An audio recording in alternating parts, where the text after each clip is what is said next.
ద్వారా భర్తీ చేయాలి.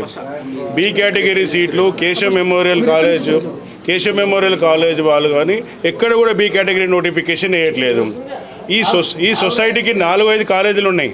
ఈ 4-5 కాలేజీల సొసైటీకి చైర్మన్ నరసింహారెడ్డి గారు వారు జస్టిస్. ఆ జస్టిస్ గారి సొసైటీలోనూ న్యాయం జరగట్లేదు.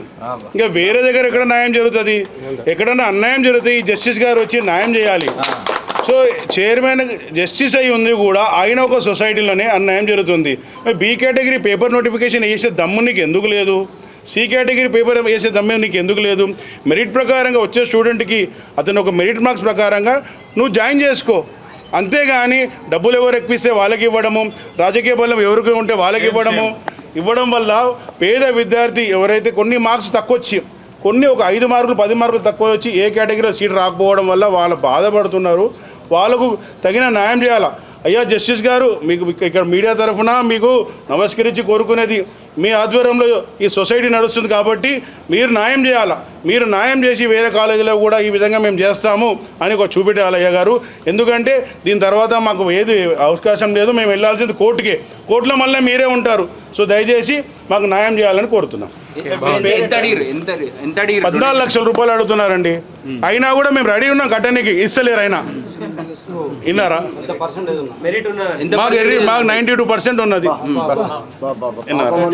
మాకు బి కేటగిరీ నోటిఫికేషన్ వేస్తే మాకు అందులో సీట్ మెరిట్ ప్రకారంగా వస్తుంది కదా. బి కేటగిరీ సీట్లు ఎందుకు వేయట్లేదు?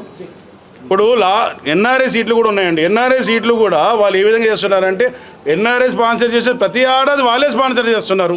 ఇది దయచేసి మీడియా వాళ్ళు నేను కొడుతున్నదంటే కొంచెం ఆర్టీఐ ద్వారా మీరు తీసి స్పాన్సర్ చేసి ఎన్ఆర్ఐ సీట్లు సేమ్ వ్యక్తులు ఉంటారు ప్రతి ఏడాది. సేమ్ వ్యక్తులు ఎట్లా స్పాన్సర్ చేస్తారండి? ఇవాళ వాళ్ళ అబ్బాయికో వాళ్ళ కొడుకుకో వాళ్ళ బామ్మడికో ఎవరో ఒక స్పాన్సర్ చేస్తారు. కానీ ఇక్కడ ఎన్ఆర్ఐ కోటా సీట్లు స్పాన్సర్ చేసేది మాత్రం ప్రతి 4-5 సంవత్సరాల నుంచి వాళ్ళే ఉంటున్నారు. మరి వాళ్ళే ఉంటున్నారంటే సంథింగ్ ఈజ్ ఫిషీ, ఏదో జరుగుతున్నది. దయచేసి ఇది బయట పెట్టాలా, ఈ కాలేజీ మీద చర్య తీసుకోవాలి. అసలు పేరెంట్గా మీరు ఏం చెప్తారు? మామూలుగా ఈ కాలేజీల పైన మా డిమాండ్ ఏంటంటే ప్రభుత్వంలో ఇదే జరిగింది, ఈ ప్రభుత్వం కూడా ఇదే జరుగుతుంది. మాకు కావాల్సింది ఒకటే అండి, నిజాయితీగా B category seat category fill up చేయండి.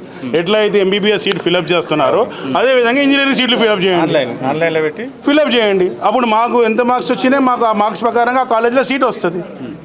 మేము కోరుకునేది అదే, న్యాయం చేయమని కొడుతున్నాం అంతే. B category C category according to rules of the government ప్రకారంగా చేయమంటున్నాం. గవర్నమెంట్ రూల్స్ ఉంటున్నాయి, రూల్స్ తొంగదొక్కుతున్నారు, దీనిపై చర్య చేసుకోవట్లేరు. అది మాకు ప్రార్థన ఏంటంటే రూల్స్ ప్రకారంగా చేయమని అంటున్నాం సార్.